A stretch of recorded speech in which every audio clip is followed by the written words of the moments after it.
Yay, we are live. Okay. Sometimes I struggle seeing comments when I'm doing the live video, so hopefully I can see as you guys comment. Um, Let me set up my Instagram because you guys know I do both. All right. Yay, live on Facebook, live on Instagram. Hi everyone, it's Rhea again. In case you guys don't know me, I am the founder and budget coach of City Girl Savings, and I am sharing something a little different with you guys today.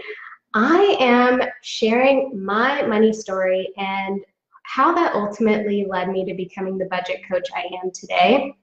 I don't always talk about myself. I share a lot of information and tips and all that good stuff with you guys. So today I'm talking about myself, and ultimately I just want you guys to know how I became what I am right now. And I want to be honest and open with you guys because I was not perfect with money. Trust me, I wasn't. And it took a lot of trial and error for me to finally get a hold of my budget and get experience with it and ultimately become a coach about it. So I want to share that with you all. If you have questions, please ask. I really want this to be interactive. I am going to literally go through the timeline, so definitely ask. If you're watching the replay, say hi and ask questions as well. I'll be checking in on it. So let's get started. So I think a really good place to start with this is talking about my financial influences. So my parents were really good influences, thankfully. I grew up never feeling like we didn't have money or I felt poor. I always had what I needed. My dad had started his own business when I was a baby, or either just born or a year or two old. And whether his business was thriving or not, I really couldn't tell you, but I never felt like he was struggling. My mom had also worked full-time, so she was a full-time working mom, and maybe she picked up the slack. I don't really know, but I didn't feel like we didn't have what we needed. My dad had always preached to me the value of saving money and working hard to get what you want. So he really incentivized my brother and I to be the best we could be, and in return you get results for that. So for example, he would say, if you guys get all A's, you get $100 or something like that. So it taught us the value of working hard, and if you work hard you will get your results. And my mom had a different mentality. She was very well with money. She was very frugal. Even though she was always secure, and again, I don't know the intricacies of my parents' finances, but she didn't spend if she didn't need to, but if she did need to, she always had what she needed. So, coming from both of them, I definitely had a really good financial upbringing. One story I want to share, I don't think I'll ever forget this, but my brother and I used to keep piggy banks, and when I was 8 and my brother was 5, my mom took me and him to the bank, and we opened our first savings account. So the bank at the time was called First Interstate Bank. I don't know if anyone's heard of that, but it later became or was bought out by Wells Fargo. So I have been a Wells Fargo customer since 1996, which I think is pretty cool because it's, what, 23 years. So I definitely had a good upbringing about money. I never had fears or worries, thanks to my parents, but I was not spoiled by any means. We were always taught to work for what we want. If you don't do the work, you don't get what you want. So definitely not a factor about being spoiled, but I think that had a lot to do with where I am today. Fast forward a little bit, I got my first job at 16, so I've been working since I was 16, never had any breaks. I actually used a checkbook register to track my spending and balances when I was 16. So I went and had like an official bank account. outside of the savings that we had, and I got a checkbook register with it. So I would literally track all the money that was coming in, I would track what I was spending, and I would know my balances. I don't recall online banking being big back then. It probably was, I don't know. I was much more manual. That could be why I'm so manual with my spending today, but it really did me good. So another interesting story, I did get a car when I was 16, nothing fancy. It was an older car my dad had. He gave it to me, and within a few months, I totaled it. And me being the naive 16-year-old I was, I thought it would be replaced. Oh, I'll get another one. No. I actually had to buy my next car after that, and I didn't get one for a whole year. So imagine being 16 in high school and not having a car. It sucked. And I actually had to work for my next car. I literally financed it. Me and my mom went to the dealership. I financed a car, and I had to write a check every month for that car payment. I don't think I'll ever forget it. I didn't know at the time that was helping me build up my credit, but hey, it did. So that's kind of my experience pre-becoming an adult with money. Fast forward to me being 18, I left Austin and moved to LA. So I knew I always wanted to live in LA. I was into acting when I was younger, and I wanted to give it a shot out there while going to school. So I went to school for finance, but I also was dabbling in acting and all that good stuff. So I had a savings from working. So like I said, I worked from 16 up until I left, and I was hosting and being a waitress and all that good stuff. So I had a lot of cash, and I put it in savings and had that for when I left. I did not have a car my first year in LA, so it was bad at the time, but thinking back, it was good because it helped me not spend. If my roommate wasn't going anywhere, I didn't go anywhere. If she had plans, I didn't go anywhere. So it really kept me, I guess, stable and quiet with my spending, which was nice. When I came home for Christmas break, I actually signed up for my first student credit card. I saw it online at Wells Fargo. I got approved. My limit was $300. I was a total grown-up at that point. Nobody had really talked to me about credit. I knew financing, my car and all that good stuff, but I didn't really know how to manage it. So needless to say, that $300 was maxed out. And, I wiped out my savings. It took a while because I wasn't, out and about in LA my first year of school, but yeah, I definitely had fun. And, my second year of college, I got a car, and literally it was downhill financially from there. So I spent all of my savings. I had used my credit card. My limit would keep increasing, like 300 to 500 to 900 to 1300, kept going up. And I, being the naive girl I was, thought that was a good sign. Like, oh, they're giving me, more credit. No, they knew I would spend it and use it, and they knew I had to pay it back. So I got myself, enthralled and entangled in that. I ended up getting a retail job because I did want money coming in, but the reality was it paid a great discount. So it was Art and B. I don't know if anybody remembers Art and B, but I got 50% off if I worked there. So I wanted money coming in, but I also wanted the discount. So needless to say, anytime I got paid, I spent money on clothes, which thinking back is so silly, but at the time, you don't know what you don't know. Hi, Allie. Thanks for joining in. So college is a blur. Thankfully, all of my necessities were covered, but anytime I wanted to go out, anytime I, had an event or whatever, I had to front the money, and I didn't really have much coming in. So I was accumulating debt, and my paychecks were always spent. And, I had, the only thing I have to show for it are my memories. So I explored LA, I dined out, I shopped, I took trips with friends, road trips, and, going out to eat in clubs and all this fun stuff.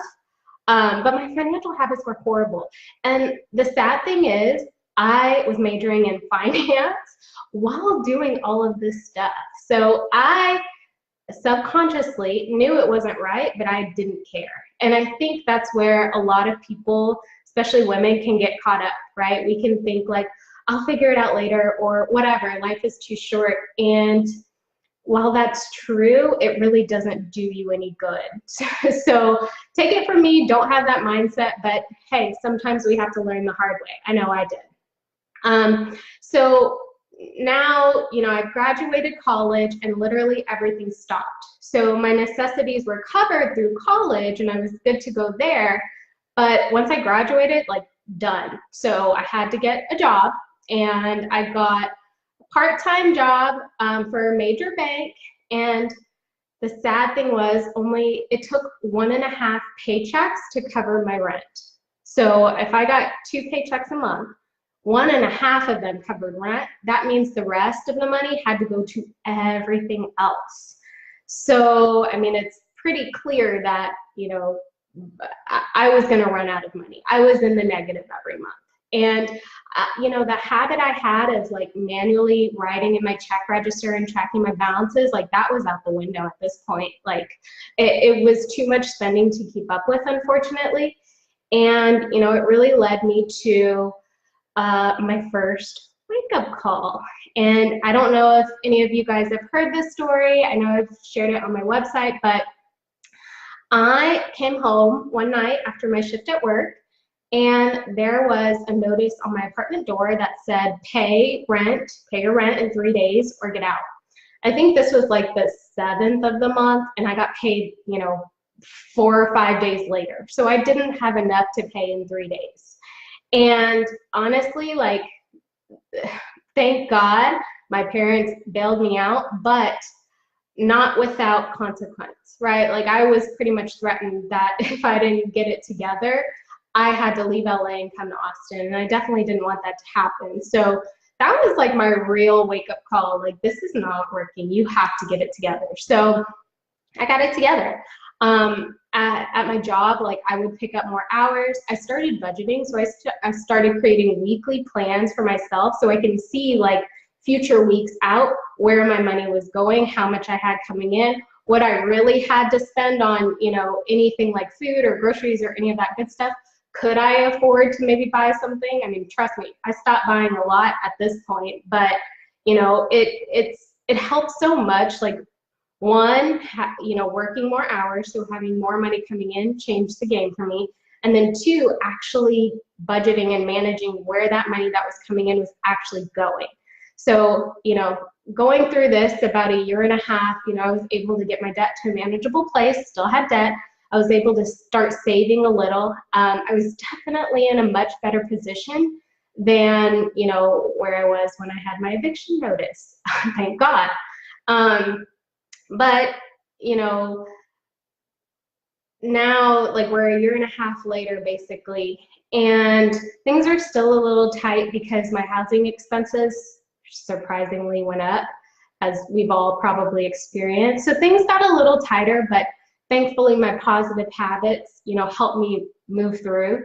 Now we're in 2013, and my dad ended up passing away. He was actually killed by a drunk driver in Austin. I was still living in LA at the time. But after that happened, like, it wasn't working in LA, and I felt like coming to Austin, moving back home basically, would be the best thing. Just dealing with everything that comes with losing a parent and, you know, having my siblings and my mom. So I ended up moving back to Austin, and boy, what a game changer for me. I mean, I didn't realize this at the time. I didn't think about it at the time, but the cost of living in Austin back in 2013 was significantly less than what it was in LA. And since I moved back home, I live with my mom, I didn't really have rent. Like, I had so much money every month. I was able to keep my job at the bank, which I still worked at, and work from home. So I still had the paycheck coming in. I would give my mom, you know, $200 a month, you know, without her asking, just because I had so much left over. So, you know, having that extra money, man, that like changed the game for me. I mean, I I like paid off all of my debt. I built up a savings. I was just in such a different place, and it was all because I didn't have as many expenses, number one, and I had more money coming in. So like those two things are game changers. And this is when like something sparked in me. Like I was still, doing my budgets and weekly plans, because I saw the power of budgeting after getting myself out of such a bad situation in LA. I was continuing to do that, but I was now in a place where my budget was looking good. And honestly, like something sparked in me. I was like, if I could do this, like if I could live in LA, almost get evicted, deal with so much debt, control my spending, budget, get on track, if I could do this with my situation, other women can do it too. And I was like, how can I help other women do this? How can I show that this is possible for anyone regardless of the situation? And, I was thinking like, okay, finance is not really a fun topic. Obviously, I enjoy it. I went to school for it. I budget for fun. I had budgeted for fun. I enjoyed it. But I know a lot of people don't feel that way.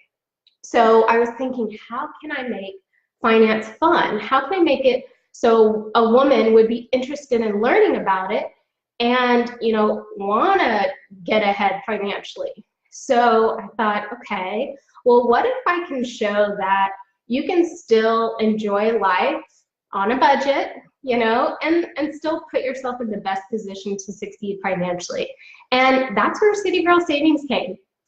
Honest to God, I was like, City Girl Savings, where you can be a city girl at heart, but save your money. And honestly, it was like a wrap after that. I ended up launching City Girl Savings on January 1st, 2015. It was, after almost a year of planning and website creation and writing the articles for the blog, I launched, and I was so excited about it. I ended up selling my first budget plan in August of 2015, not before I gave a free budget away in exchange for a review. So somebody had reached out to me saying they didn't want to pay for a budget, and I was in no position to turn anything down. So I said, okay, I'll create a budget for you if you leave a review. And she did. She left a review on Twitter, and after that, a slew of budget orders came in, which was awesome. And then in March of 2016, I actually moved into coaching. So I took on my very first coaching client, and honestly, it was more her idea than mine. So I created a budget for her, and she was like, okay, this is great, Rhea. Like everything you have here on paper looks perfect, but how do I actually follow it? And I realized, like, I have no problem convincing anyone they need a budget, right? I have no problem convincing women they need a budget, because we all need a budget. I don't care how little or how much you make, we all need a budget. But I hadn't thought about, how hard it can actually be to follow one. Considering my story, you would think I would have already known that, but I didn't think about it. Anyways, I combined everything that worked well for me and getting myself to finally a good place, and launched my coaching program. So this was in 2016. I launched my 12-week program, and I've had steady clients since then.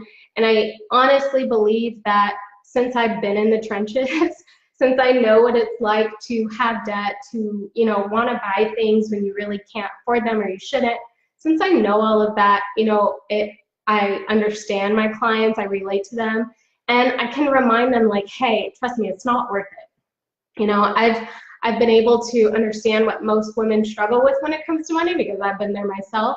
And, I'm now able to, express the mindset shift that's needed, because it absolutely is.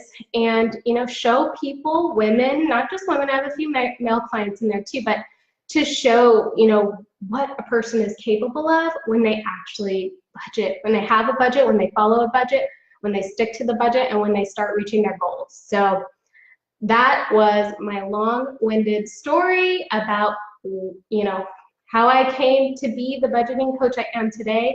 And let me tell you all, there is nothing else I would rather be doing. So I'm very happy with everything that led me to this point, whether it was good or bad. I am here and I'm not going anywhere. So that is my money story. If you guys resonate or have any questions or comments for me, just let me know. And I'm sure I will see you all next week. All right. Bye, everyone.